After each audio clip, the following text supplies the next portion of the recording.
ఈరోజు కేంద్రంలో బీజేపీ అధికారం వచ్చిన తర్వాత ప్రజలపైన నిత్యావసర వస్తువులు ప్రధానమైనటువంటి గ్యాస్ ధరలు విపరీతంగా పెంచుతా ఉన్నారు.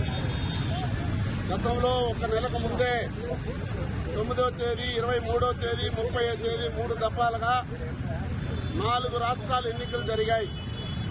ఈ 4 రాష్ట్రాల ఎన్నికలు జరిగేంత సేపు గ్యాస్ కొరత లేదు, పెట్రోల్ డీజిల్ కొరత లేదు, ధరలు పెంచేటువంటి పరిస్థితి లేదని చెప్పినటువంటి కేంద్ర ప్రభుత్వం 30వ తేదీ ఎన్నికలు పూర్తయి 4వ తేదీ ఇప్పటి వరకు రిజల్ట్ రాకుండా ఉన్నా ఈరోజు 2,300 రూపాయలు గ్యాస్ ధర, కమర్షియల్ ధర ఈవేళ 3,300 రూపాయలు చేయడం జరిగింది.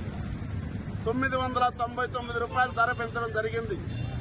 ఇప్పటికే నిత్యావసర గ్యాస్ ధర పెరిగి సామాన్యమైనటువంటి గ్యాస్ సక్రమైన పద్ధతిలో దొరకకుండా, సక్రమైన పద్ధతిలో టిఫిన్లు కావచ్చు, నిత్యావసర వస్తువులు దొరకకుండా సామాన్యమైనటువంటి ప్రజలు తీవ్రమైనటువంటి ఇబ్బందులు పడతా ఉంటే దానికి తోడు ఈవేళ 99 రూపాయల గ్యాస్ ధర పెంచి ఈ భారతదేశంలో ఉండేటువంటి 152 కోట్ల మందికి ఈ 5 రాష్ట్రాల ఎన్నికల్లో గిఫ్ట్ గా ఈవేళ కేంద్రంలో బీజేపీ నరేంద్ర మోడీ ఇవ్వడం జరిగింది.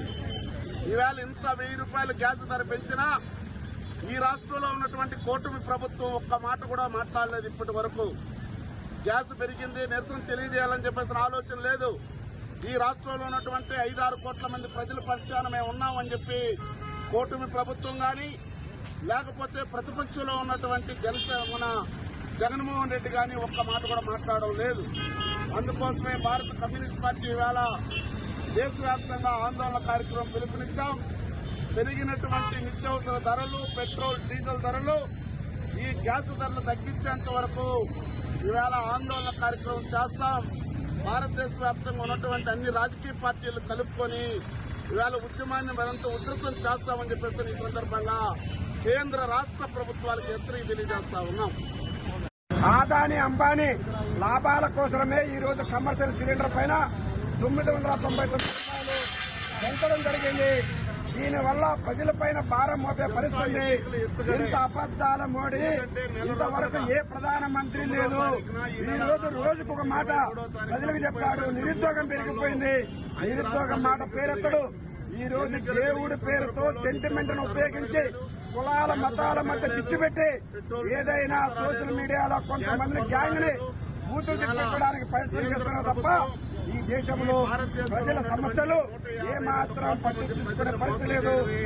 ఈ భారతదేశంలో ఈ రోజు హిందూ మతాన్ని కాపాడడానికి సిద్ధంగా ఉన్నాం. దేశ ప్రజలు కాపాడే సిద్ధంగా ఉన్నాం. నువ్వు ప్రజా పరిపాలన చేయడానికి సిద్ధంగా ఉన్నావా? మోడీని అడుగుతున్నా. నువ్వు ప్రజా పరిపాలన సిద్ధంగా లేవు. నువ్వు అధికారం కోసం ప్రజలను ఐక్యత చెప్పడానికి ప్రయత్నం చేస్తున్నావు. ఇలా ఇద్దరికి ఆదాని అంబానికి దోచిపెట్టడానికి ఈ రోజు గ్యాస్ ధరలు పెంచారు. ఈ గ్యాస్ ధరలు తగ్గించకపోతే ఖచ్చితంగా వచ్చే ఎన్నికల్లో నీకు బుద్ధి చెప్తామని హెచ్చరిక తెలియజేస్తున్నాం.